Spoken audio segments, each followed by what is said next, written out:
여기에서 한 가지 의아해지잖아요. 아니 초등학교 5학년에서 6학년 넘어갈 때 왜 수학하고 과학은 시험을 안 보는지. 그래서 이제 선발 일정이랑 방법을 보시게 되면 개략적으로 보자면 학생이 먼저 지원을 하고 그 다음에 그 지원서를 선생님한테 전달을 해드리면 선생님께서 이제 담임교사 관찰 추천이라고 해가지고 추천서를 써주세요. 올해 들어서 정말 이게 진짜 이렇게 되는구나 하고 깨달은 부분인데 초등학교 5학년에서 6학년 넘어가는 거. 그러니까 초등학교 6학년 과정을 들으려면은 현재 초등학교 5학년 때 영재교육원을 다니고 있어야지 6학년 과정 진학이 가능합니다. 무슨 말이냐? 그럼 이쯤 되면 또 궁금한 게 생기잖아요.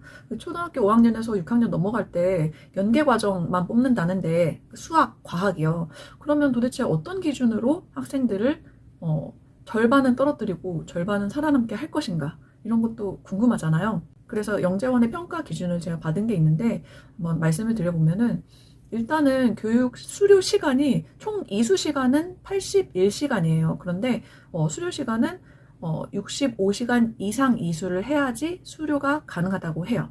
그리고 결석의 종류는 구별을 하지 않는데 대신에 10시간을 초과하는 결석에 대해서는 1시간에 1점씩 감점을 한답니다.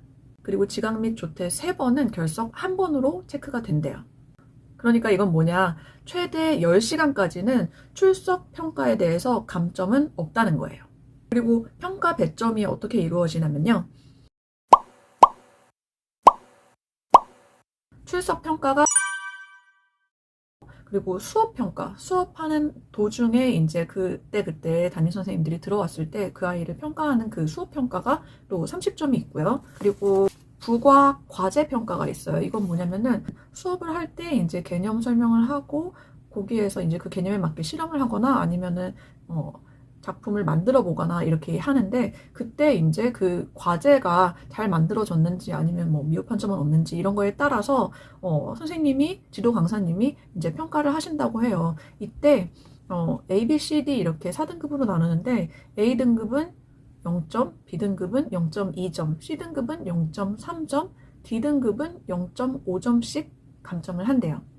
D등급이 뭐냐면은 미제출자예요. 그러니까 출석을 안 하게 된, 그 결석을 하게 된 애들이 대부분이 미제출자가 되겠죠. 그 수업하는 도중에는 미제출자는 없을 거 아니에요. 그러니까 결석을 했을 때는 거의 D등급을 받게 된다고 보면 되는데 대신에 미제출자 중에서 결시생의 경우에는 지정된 기일까지 제출을 하도록 하여 평가를 할 수 있대요. 그러니까 결석한 애들, 뭐 아파서 결석을 하든 어디 가서 결석한 애들도 선생님이 뭐 다음 주까지 해와라 그러면 그때까지 부가 과제를 해오면은 아무래도 점수가 0.5점까지는 감점이 되지는 않겠죠. 그 대신에 아까 전에 수업 평가도 있는데 수업 평가는 A등급은 0점, B등급은 0.2점, C등급은 0.3점씩 감점을 하고 그 다음에 결시생의 경우에 D등급으로 0.5점씩 감점 처리가 된대요. 그러니까 결시생이 누구냐? 보통 실험을 참여 안 한 아이들, 그러니까 결석한 애들이 결시생이 대부분 되겠죠. 그런 애들이 0.5점씩으로 감점 처리가 된대요. 그러니까 출석 평가에서는 감점이 안 돼도 지금 수업 평가에서는 감점이 0.5점씩 될 수 있다는 거 참고해 보시면 좋을 것 같고요.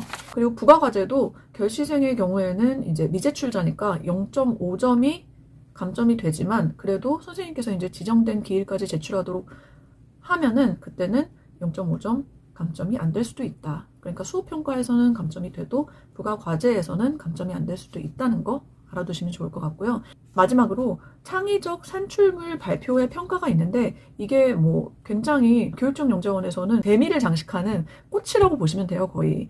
그래서 이거 같은 경우에는 총 20점을 부여하게 되는데 마찬가지로 A, B, C, D로 이렇게 평가를 하고요. 이게 감점이 제일 높아요. A등급은 0점, B등급은 2점, C등급은 4점, D등급 미제출자는 7점을 감점을 한대요. 근데 대신에 마찬가지로 미참여자는 지정된 기일까지 제출을 하도록 하여 평가한다. 이렇게 적혀 있습니다.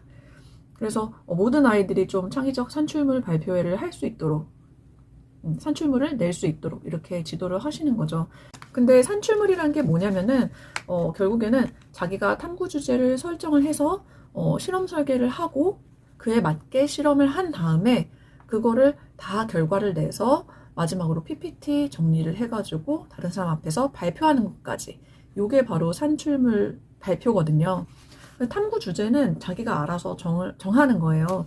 그래서 주제가 뭐 한 개여도 좋고 두 개여도 좋고 그런데 이제 정해가지고 실험 설계를 하고 탐구 계획을 다 세운 다음에 중간중간에 선생님한테 이제 말씀을 드리고 피드백을 받아요. 그러면서 저희 아이는 아직까지는 발표 자료까지는 다 만들지는 않았는데 지금 실험 설계하고 실험을 하고 있는 도중이거든요.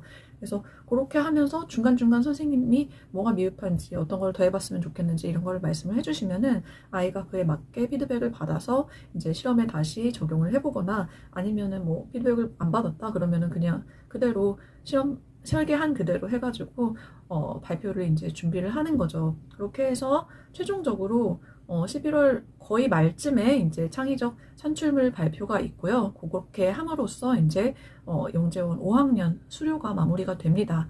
그러면서 이제 뭐 수업 평가, 출석 평가, 과제 평가, 그리고 마지막 산출물 평가까지 다 해가지고 그 점수를 다 총 합산해서 이 아이가 이제 6학년으로 진학을 할 수 있는 아이인지, 진급을 할 수 있는 아이인지 아닌지 그걸 선생님들이 평가를 하신 다음에 그 다음에 그 중에서 절반만 이제 6학년으로 진급을 하게 되겠죠.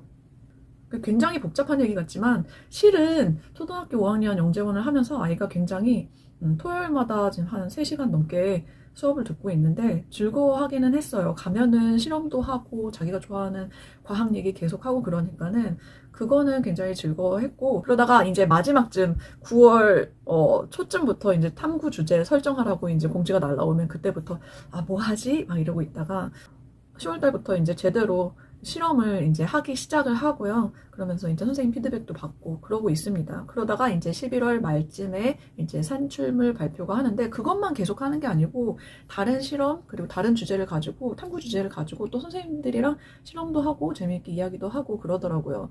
그러니까 이게 너무 산출물에 목매이는 게 아니라 정말 전반적으로 그냥 재미있게 과학을 즐긴다 이렇게 생각을 하고 있어요. 그래서 만약에 6학년 때 안 되더라도 그럼 토요일 시간이 이제 자유로워지니까 또 그에 맞게 또 다른 활동을 찾아보거나 아니면은 자기가 아무것도 안 하겠다 하면은 진짜 집에서 그냥 책 읽고 자기 하고 싶은 거 하고 뭐 이러는 거죠.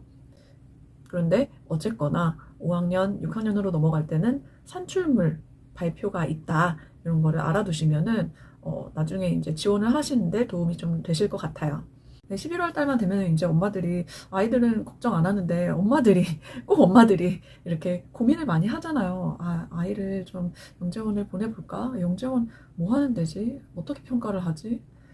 보내면 잘 하려나? 뭐 이런 생각들로 11월 초 정도를 많이 보내게 되시는데 오늘 이렇게 영재원 특히 교육청 영재원 뽑는 과정이 어떻게 되는지 어떻게 준비를 하면 되는지 이런 거 좀 생각을 해보셨으면 좋겠고요. 그리고 오늘 제일 중요한 거는 초등학교 5학년에서 6학년 진급을 하게 될 때 지금 현재 5학년 듣고 있는 아이들, 영재교육원 듣고 있는 아이들 대상으로만 연계교육이 실시된다는 거.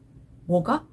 영재교육원 수학과학이요. 그 두 가지 만약에 수학과학 관심이 있으신 분들이었는데 5학년 때 갑자기 막 영재원을 지원하고 싶다 이렇게 생각이 드셨던 분들은 지금은 조금 늦었다는 거.